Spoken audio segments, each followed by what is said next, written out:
আমরা সবাই কোরআনের সমাজ গড়ার আন্দোলন করব। এই জনে আজকে আছে না মসজিদ বেড়া যে সুন্দর বেড়া আলোচনা হচ্ছে হুজুরে। কি আলোচনা করছে কয়েকটুকুনি? হো বেড়া আমিও তো আছিলাম বেড়া। কয়েকটুকুনি বেটা কি আলোচনা হচ্ছে? মুসলমানদের সোনালী যুগে জাকাত কে নিবে ঢুল পেটানো হতো। কি কোয়া যেতে বেটা? শুধু এটাই না বেড়া, কি বেটা কোয়া না বেটা? এক লোক বেড়া এক সপ্তাহ লাগাতে ঘুরছে ওরা জাকাত দেওয়ার জন্য। কোনো একটা লোক পাইছে না জাকাত দেওয়ার জন্য।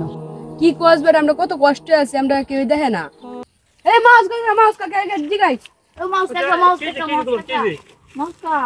এটা কি কয়? কি বলে? কি বলো ভাই? আমরা তো বলতেছি যে মুসলমানদের সোনালী যুগে জাকাত দেওয়ার জন্য ঢুল পিটানো হতো। ওরা দুজনে যা বলছে সত্য কথা বলছে।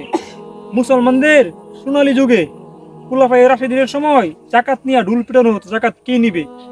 তোমাদেরকে সেই যুগটা আমি বর্ণনা করতেছি, মনোযোগ দিয়ে শুনো। ঠিক আছে তো নি? তাহলে আমাদেরকে ফিরে যেতে হবে সেই খুলাফায়ে রাশিদিনের যুগে। চলো তাহলে তোমাদেরকে নিয়ে আমরা ঘুরে আসি। জাকাত কে নিবেন? জাকাত কে নিবেন? জাকাত কে নিবেন? জাকাত কে নিবেন? জাকাত কে নিবেন? এরা কিসের ঢুল পিটায় দেখি তো একটু গিয়ে। জাকাত কে নিবেন? জাকাত কে নিবেন? ভাই আপনারা কিসের জন্য মাইক মারতেছেন? আপনি দুন্দা আপনি বুঝেন না, দেখেন না এটা কি আর? আমরা হলাম খলিফা উমর ইবনে আব্দুল আজিজের লোক। আমরা সরকারি নির্দেশে জাকাত নেওয়ার লাগে ডুল পিটানো হচ্ছে। আপনি কি জাকাত নেবেন?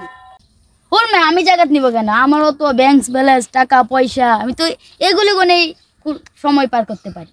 তাহলে টুবলাকে আমিও খুঁজতেছি গরিবকে জাকাত দেওয়ার জন্য। সরকার একুশটাতে জাকাত দেওয়ার লাগে জাকাত দিতে না, আর একটা কইতে আছে জাকাত দিতে। জাকাত কে নিবেন? জাকাত কে নিবেন?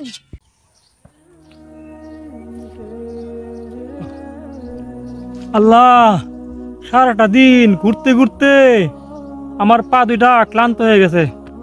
আমি একেবারে অলস হয়ে যাচ্ছি। তবু একটা লোক পাইলাম না জাকাত দেওয়ার জন্য। এই দেশে কি কোনো গরিব নাই?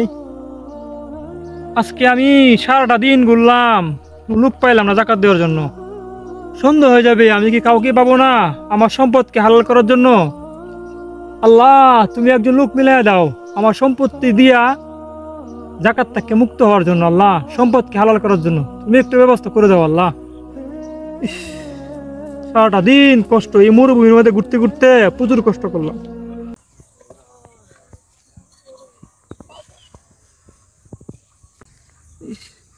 হ্যাঁ, একজন লোক দেখা আসতেছে, আমার আল্লাহ আমার দোয়া কবুল করছে।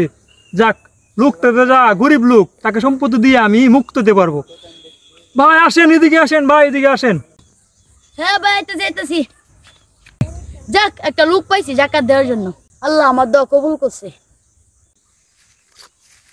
ভাই, আল্লাহ মনে হয় আপনাকে মিলাইছে আমার জন্য। ভাই, আজকে সারাটা দিন ঘুরলাম, জাকাত দেওয়ার জন্য কোনো লোক পাইলাম না। ভাই, আপনি দেখতে গরিব মানুষ দেখা যায়, আমার জাকাত নিয়ে আপনি আমাকে মুক্ত করেন, বুঝছেন ভাই? আমি অনেক খুশি হব ভাই। আমার সমস্ত জাকাত আমি আপনাকে দিয়ে দিলাম ভাই।